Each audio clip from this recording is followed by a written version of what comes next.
हनुमान जी को पवन देव ने अपने ही समान शक्तियां दी हुई थी, यानी वे हवा की गति से कहीं भी जा सकते थे। अपना शरीर बड़ा, छोटा या हल्का कर सकते थे।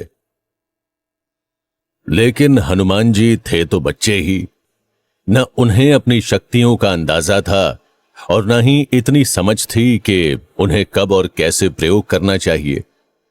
इसी कारण एक बार बड़ी समस्या हो गई थी। हुआ यूं कि बाल हनुमान को बड़ी भूख लग रही थी। माता अंजनी आसपास नहीं थी। तभी उनकी नजर उगते सूरज पर पड़ी, जो किसी लाल फल सा नजर आ रहा था। उसे देखकर वो सोचने लगे, अरे ये कितना सुंदर फल टंगा है आकाश में। माता तो दिख नहीं रही। जब तक वो मुझे भोजन दे तब तक मैं इसे ही खा लेता हूं। ऐसा सोचकर हनुमान जी ने सूरज की ओर हाथ बढ़ाया। वो उनकी पकड़ में नहीं आया तो उनका शरीर अपने आप तेजी से सूरज की ओर उड़ने लगा। जैसे जैसे पास जाने पर सूरज बड़ा होता नजर आ रहा था, वैसे वैसे बालक हनुमान का भी शरीर बड़ा होता जा रहा था। बाल हनुमान जल्दी ही सूरज तक पहुंच गए और उन्होंने सूरज को अपने मुंह में रख लिया। ऐसा होते ही पूरे संसार में अंधेरा हो गया। सूरज के चारों ओर घूमने वाले ग्रहों की गति रुक गई। ये देख देवताओं में खलबली मच गई। इंद्रदेव तुरंत ऐरावत पर सवार होकर वज्र हाथ में लेकर देखने चले कि ऐसा क्यों हुआ है। वहां पर उन्होंने बाल हनुमान को देखा। ए बालक, कौन हो तुम? तुम्हारी सूर्य देव को निगलने की हिम्मत कैसे हुई? जानते भी हो इसका परिणाम क्या होगा। चलो जल्दी से उन्हें मुक्त करो। ये फल मैंने लिया है और अब ये मेरा है, मैं इसे खाऊंगा।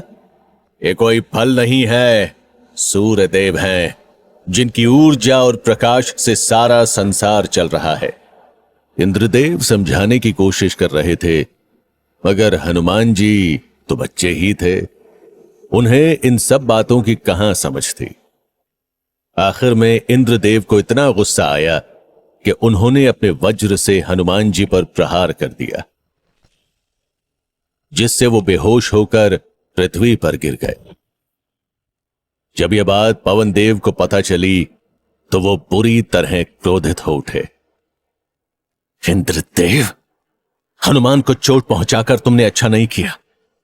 तुम्हारी इस गलती की सजा तुम्हें और इस संसार को भुगतनी पड़ेगी। क्रोध में आकर पवन देव ने हवा की गति रोक ली, जिससे जीव जंतुओं, वनस्पतियों सभी का दम घुटने लगा। पृथ्वी पर हाहाकार मच गया। सभी देवताओं को चिंता होने लगी। इंद्रदेव, जल्दी ही कुछ कीजिए। पवन देव का क्रोध शांत कीजिए, वरना पृथ्वी पर जीवन का अस्तित्व ही मिट जाएगा। इंद्रदेव सभी देवताओं को साथ लेकर पवन देव को मनाने चल दिए। शांत हो जाइए पवन देव। बालक हनुमान जल्दी ही पूरी तरह स्वस्थ हो जाएगा, आप चिंता ना करें। बाकी देवता भी बोले, हाँ पवन देव, हम सभी देवता बालक हनुमान को अपनी अपनी शक्तियां देंगे। वो संसार का सबसे शक्तिशाली बालक होगा। इसके बाद हनुमान जी को सभी देवताओं से वरदान मिलने लगे। मैं सूर्य देव बालक हनुमान को अपने तेज का 100वां भाग देता हूं। ये मेरे ही समान तेजस्वी होगा। भविष्य में मैं खुद इसे शिक्षा दूंगा। मैं न्याय का देवता यमराज हनुमान को वरदान देता हूं कि यह हमेशा स्वस्थ और निरोगी रहेगा। इसका कभी कोई वध नहीं कर पाएगा। मैं देवराज इंद्र बालक हनुमान को वरदान देता हूं कि यह बालक संसार में सबसे ज्यादा शक्तिशाली होगा। मेरे वज्र का भी इस पर कोई असर नहीं होगा। मैं जल देवता बाल हनुमान को वरदान देता हूं कि जल कभी हनुमान को डुबो नहीं पाएगा। मैं कुबेर बाल हनुमान को अपनी परम शक्तिशाली गदा देता हूं, जिसके बल पर इसे कोई भी युद्ध में हरा नहीं पाएगा। मैं विश्वकर्मा हनुमान को वरदान देता हूं कि मेरे बनाए हुए जितने भी शस्त्र हैं वो सब हनुमान पर बेअसर रहेंगे। वो हर युद्ध जीतेगा। मैं ब्रह्मदेव हनुमान को वरदान देता हूं कि इसकी भक्ति भी प्रभावी होगी और शक्ति भी।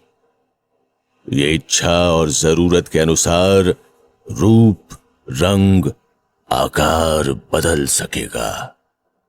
जहां चाहेगा वहां तेजी से पहुंच जाएगा।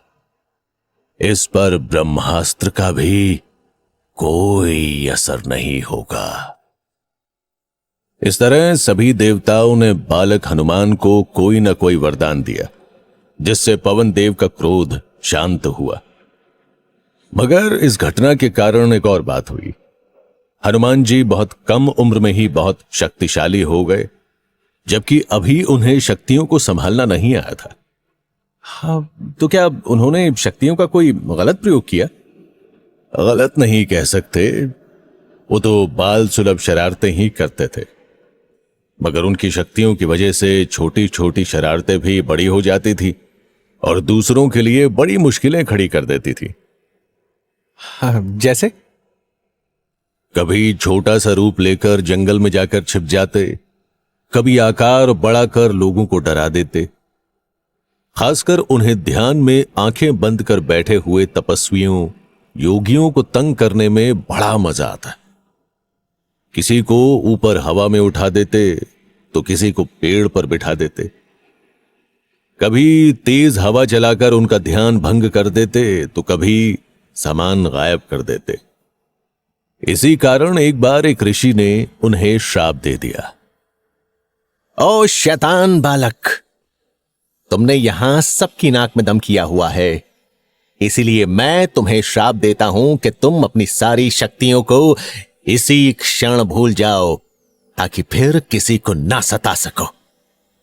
यह खबर जब केसरी राज और माता अंजनी को पता चली तो वो ऋषि के पास जाकर उनसे माफी मांगने लगे। हे ऋषिवर, बालक मारुति से जो कुछ हुआ है अनजाने में हुआ, उसके लिए उसे इतना कठोर दंड ना दे। ठीक है माता, मैं श्राप वापस तो नहीं ले सकता, मगर उसका असर जरूर कम कर सकता हूं। यह बालक वैसे तो अपनी शक्तियों को भूला रहेगा, लेकिन जब इसे शक्तियों की जरूरत होगी तब किसी के याद दिलाने पर इसे उनकी याद आएगी और यह उनका उपयोग कर सकेगा। साथ ही इसमें हमेशा इतनी सद्बुद्धि रहेगी कि यह कभी भी शक्तियों का गलत उपयोग नहीं करेगा। इसके बाद बाल हनुमान जी ने फिर कभी किसी को तंग नहीं किया। हनुमान जी की स्कूलिंग यानी शिक्षा वगैरह कहां हुई, कैसे हुई, क्या इसकी भी कोई कहानी है? जैसा कि मैंने पहले भी बताया, हनुमान जी को सूर्यदेव ने वरदान दिया था कि जरूरत पड़ने पर वो हनुमान को खुद शिक्षा देंगे। तो बस थोड़ा बड़ा होने पर हनुमान सूर्यदेव के पास पहुंच गए शिक्षा लेने। लेकिन उनको आता देख सूर्यदेव घबरा गए। जो बचपन में इतना शक्तिशाली था कि मुझे निगल लिया था, वो देवताओं की शक्तियां मिलने के बाद कितना शक्तिशाली हो गया होगा। ये बुद्धि से भी चतुर है, मैं इसे गुरु बनकर क्या सिखाऊंगा? ऐसा सोचकर सूर्यदेव हनुमान जी को शिक्षा ना देने के लिए बहाने बनाने लगे। हे केसरी नंदन, मैं तुम्हें विद्या कैसे दे सकता हूं? मैं हमेशा तेज गति से चलता रहता हूं, एक पल के लिए भी नहीं ठहरता। आप इसकी चिंता ना करें गुरुदेव, मैं आपकी गति से आपके साथ साथ चलूंगा। मगर मेरे साथ चलकर भी तुम शिक्षा कैसे पाओगे? अगर तुम मेरे पीछे पीछे चलोगे तो मैं तुम्हें देख नहीं पाऊंगा, और अगर तुम मेरे आगे चलोगे तो तुम मुझे नहीं देख पाओगे, और साथ साथ चलकर भी शिक्षा संभव नहीं। गुरु और शिष्य को तो आमने सामने होना चाहिए, तभी ज्ञान का लेन देन हो सकता है। अगर यही कारण है तो कोई समस्या नहीं है गुरुदेव, मैं आपके सामने चलूंगा, मगर उल्टा, यानी मेरा मुंह आपके सामने ही होगा। इस तरह हम आमने सामने रहेंगे और आप मुझे शिक्षा दे सकेंगे। हनुमान जी की इस बात के आगे सूर्यदेव ने हार मान ली और उन्हें शास्त्रों और धर्म की शिक्षा दी। यानी इरादों के बड़े पक्के थे बजरंगबली, हाँ? जो इरादों में पक्का होता है वही अपनी मंजिल पाता है। ऐसा एक भी काम नहीं जिसे करने की बजरंगबली ने सोची हो और वो ना कर पाए हो। खैर, सूर्यदेव को अपना गुरु मानकर हनुमान जी ने पूरे मन से शिक्षा प्राप्त की, जिस कारण उनको न सिर्फ ज्ञान मिला बल्कि उन्होंने अनुशासन, आत्मनियंत्रण, संयम, ध्यान, विनम्रता जैसे गुण भी सीखे, जिसकी वजह से उन्हें कभी अपनी शक्तियों पर न अहंकार हुआ, न ही उन्होंने उनका कभी भी गलत फायदा उठाया। तब भी नहीं जब उन्हें बाली ने युद्ध के लिए ललकारा था। यह भी एक मजेदार कहानी है।